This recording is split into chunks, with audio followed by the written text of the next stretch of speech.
নমস্কার বন্ধুরা, আমি আবার চলে এসেছি নতুন রেসিপি নিয়ে। আজকে রান্নার রেসিপি ডিমের শাক চচ্চড়ি।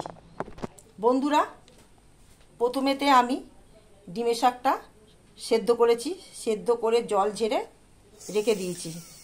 তারপর বড়ি ভেজেছি, আলু ভেজেছি, বেগুন ভেজেছি, দিয়ে একটা পাত্রে রেখে দিয়েছি।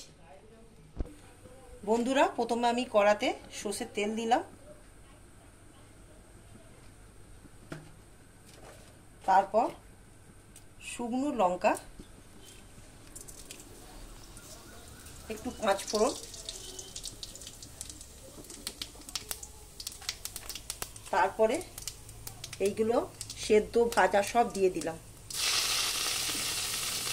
শুধু বড়িটা দিলাম না। একটু নেড়ে নিতে হবে। এই পাত্রের মধ্যে সর্ষে বাটা, লবণ, হলুদ, একটুখানি লঙ্কা দিয়ে এর মধ্যে ঢেলে দিলাম। বেশি ফোটানো যাবে না, তাহলে তেতো হয়ে যাবে।